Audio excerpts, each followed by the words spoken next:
Do you think you have to be born a great speaker? Well, let me tell you, that is a myth. I've given over 1,000 talks across the country and coached hundreds of people through giving their own speeches. So trust me when I say this.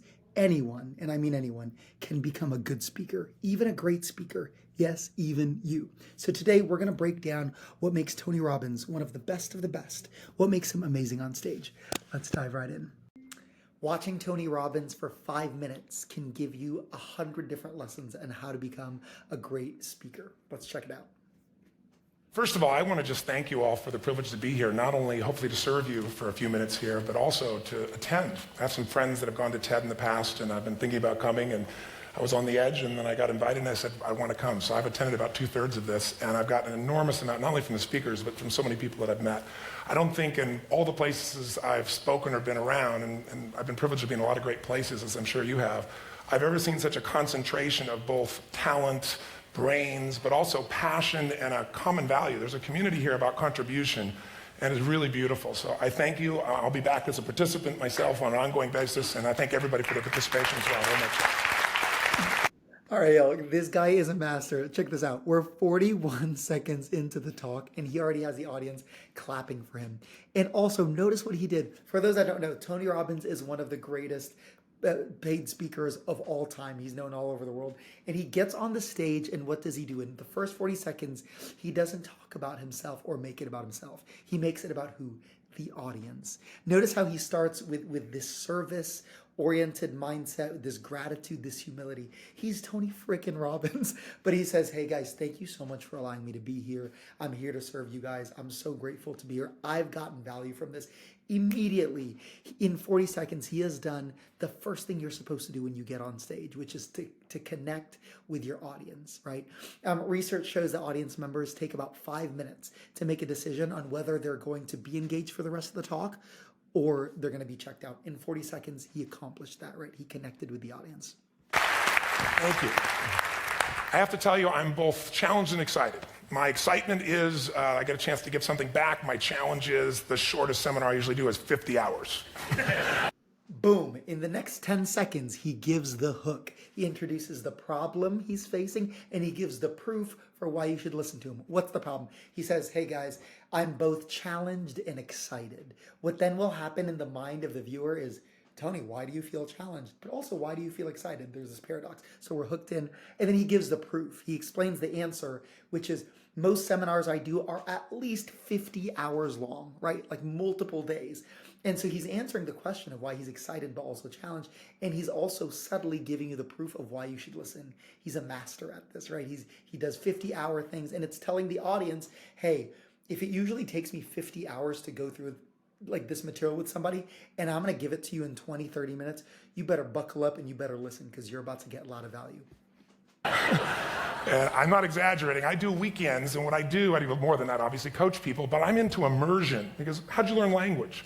You didn't learn it by just learning principles. You got in it and you did it so often that it became real. And my stuff isn't pre-programmed. You know, something happens in the room, I ask a question, and I play off what's going there. And 17 minutes, that's not going to happen. I know we're going to put the principles across, and I'm beyond respectful to the format. I've gotten great value from it, although Lisa Randall, I felt very tough for how to explain, Einstein's theories in 18 minutes. To make sure that you're served, though, because I really came here to serve, is I put some tapes in your box, but I want you to know that if you want to use net time, I call it no extra time to learn some of these things and use them at a deeper level. If you call my office and you're from TED, you're on the list, you can get any product I have, there's no charge for it. And if you ever want to come to a seminar, I'd love to have you as my guest as well for something in more depth. So my gift to you, please. Thank you. Thank you. Are y'all seeing what's happening here? This is incredible. He just made them an offer for them to buy stuff from him, and they clapped. But how did he do this? Notice, if you go back, you're going to see that first he offered value, right?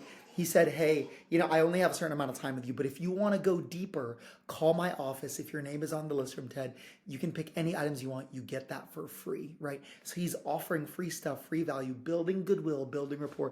And then he says, he just does a soft toss. He says, also, if you want to attend a seminar, I'd love to have you there. And how do they respond? They're like, yes, we'd love to go to a seminar. His seminars are thousands and thousands of dollars. And yet he's built enough goodwill. In less than 2 minutes, the audience has clapped for him 2 times in less than 2 minutes. And he has achieved trust with them. He's made an offer already without being salesy, just because he uses the stage as a place of service. If there's one thing you're going to take away from the first 2 minutes of this Tony Robbins talk, which, by the way, one of my favorite talks of all time, not just for the content, but what you can learn from it as a speaker. If there's one thing you can take away, it's use the stage as a place to serve, not a place to sell. If you use the stage as a place to serve and not sell, you will naturally sell. You will. Let's keep going. So the race begins. I've probably put a lot in here because I really want to try and serve you, and I hope it doesn't just sound like philosophy since we can't do the interaction at the same level, although I hope you'll participate with me a bit.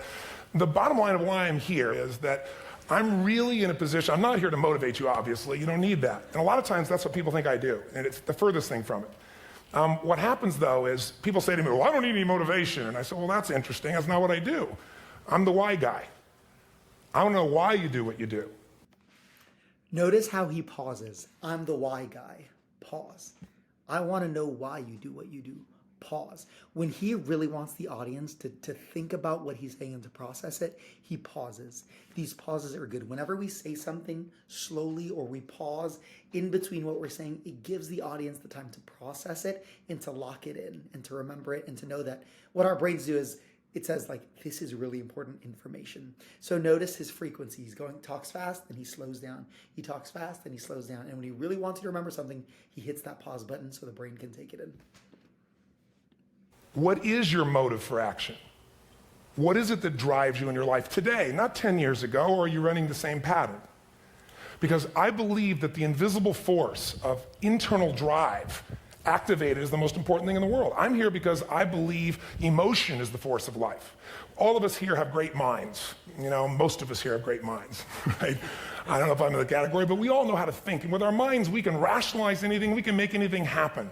We can, I agree with what was described a few days ago about this idea that people work in their self-interest. But we all know that you don't work in your self-interest all the time. Because when emotion comes into it, the wiring changes in the way it functions.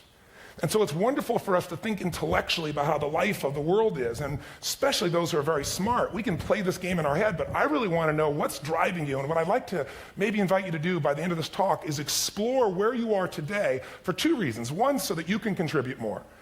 And two, so that hopefully we can not just understand other people more, but maybe appreciate them more and create the kinds of connections that can stop some of. Okay, so one thing I think that Tony Robbins actually could have improved here is that before this, all the slides he was showing just had a few short words, and it was the actual words he was saying. So it was easy to track what he's saying, what I'm hearing, and what I'm reading. In this case, if you notice, what he's saying is not the same as the words on the screen. Also, the words on the screen are long, and there's lots of words to read, so it becomes hard to take in all of it, right? So we're reading the sentence with our eyes, we're taking in effective leaders have the ability to consistently move themselves and others to action because they understand the invisible forces that shape us. That's a lot of like brain power to understand that. At the same time you're reading that with your eyes, you're taking in different words with your ears, and it's very confusing. So this is something I think he could have improved as a speaker, and something that we definitely want to make sure we're doing well is that if you are using visuals in your talks, you keep the visuals simple and short. If they are going to be long, when the visual comes up, you want to be saying the exact same words that visual is saying, if it's a long paragraph like this, so that what the audience is reading and what they're hearing match. The challenges that we face in our society today, they're only going to get magnified by the very technology that's connecting us, because it's making us intersect. And that intersection doesn't always create the view of everybody now understands everybody and everybody appreciates everybody. So I've had an obsession basically for 30 years. And that obsession has been what makes the difference in the quality of people's lives? What makes the difference in their performance? Because that's what I got hired to do. I got to produce the result now. That's what. Notice much better. He said, I've had an obsession for 30 years. And that question is what makes the difference in the quality of people's lives? What he's saying and what you are reading as the audience member match. Very easy to take that in. What I've done for 30 years. I get the phone call when the athlete is burning down on national television and they were ahead by 5 strokes and now they can't get back on the course. Proof. I get the phone call when really serious situation. And I got to do something right now to get the result or nothing matters. I get the phone call when the child is going to commit suicide and I got to do something right now. And Proof number 2, I get the call when the child is about to commit suicide and I need to do something right now. Meaning he's building up with the audience this trust saying, hey, when someone really needs help, I'm the guy they call. AKA, to the audience's mind, I should really listen to this guy. In 29 years, I'm very grateful to tell you I've never lost one in 29 years. It doesn't mean I won't someday, but I haven't done it. And the reason is an understanding of these human needs that I want to talk to you about. So when I get those calls about performance, that's one thing, like how do you make a change? But also, I'm looking to see what is it that's shaping that person's ability to contribute, to do something beyond themselves. So maybe the real question is, I look at life and say there's 2 master lessons. One is there's the science of achievement, which almost everyone in this room has mastered to an amazing extent. That's how do you take the invisible and make it visible, right? How do you take what you dream about and make it happen, whether it be your business, your contribution to society, money, whatever it is for you, your body, your family. But the other lesson of life that is rarely mastered is the art of fulfillment. Because science is easy, right? We know the rules, you write the code, you follow those, and you get the result. Once you know the game, you just, you up the ante, don't you? But when it comes to fulfillment, that's an art. And the reason is it's about appreciation and it's about contribution. You can only feel so much by yourself. So All right, so this is an example of speaking to the heart and the mind of your audience. See, Tony Robbins knows his audience in these TED Talks, right? These early stages of the TED Talks, this talk happened in 2006.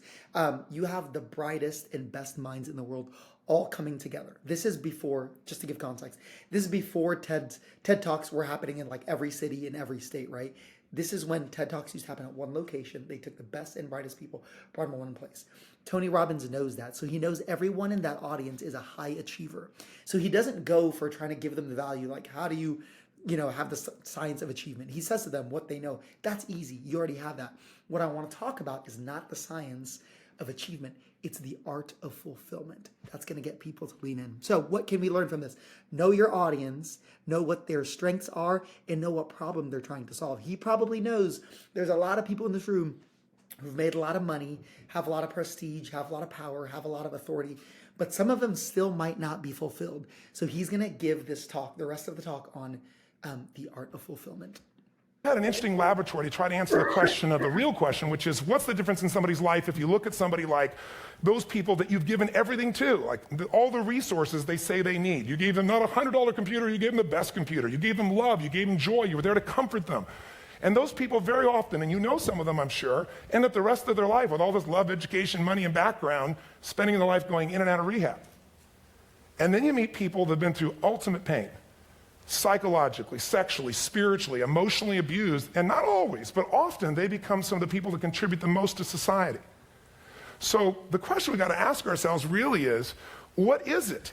What is it that shapes us? And we live in a therapy culture. Most of us don't do that, but the culture is a therapy culture. And what I mean by that is the mindset that we are our past. And everybody in this room, you wouldn't be in this room if you bought that theory, but most of society thinks biography is destiny. The past equals the future. And of course it does if you live there.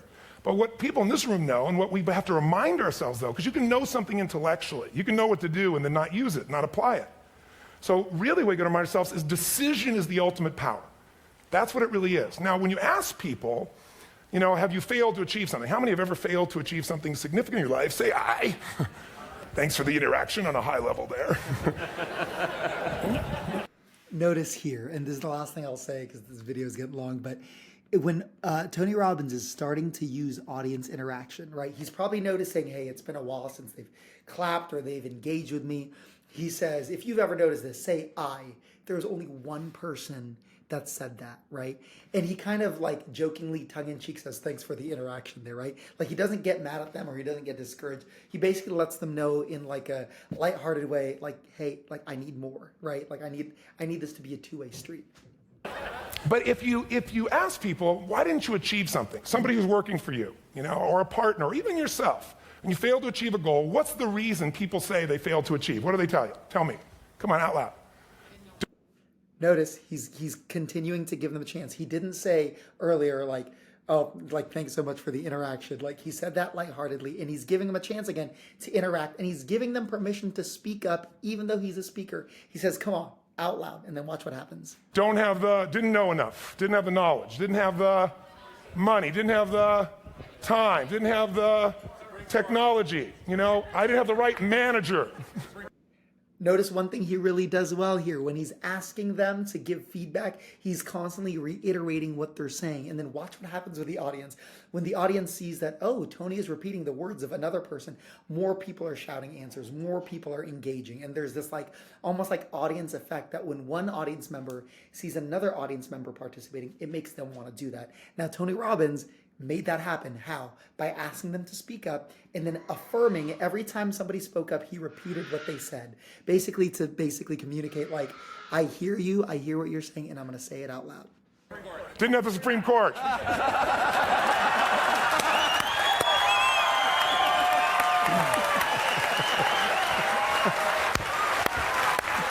We'll end here. Tony Robbins does something masterfully, right? He basically makes a joke and then the audience laughs, and he further affirms it by literally going down to the audience member, giving them a high five, reconnecting with them, right? Always building continuous, stronger connections. So, all right, y'all, I know this is only like 7 minutes into his talk. It's a 23-minute talk. I'm not going to analyze the whole thing because otherwise we'd be here for like, this would be an hour-long YouTube video. But this is just to show you, watching, 7 minutes of Tony Robbins, there's so many things you can learn from him, from body language to his speed when he talks to serving from the stage.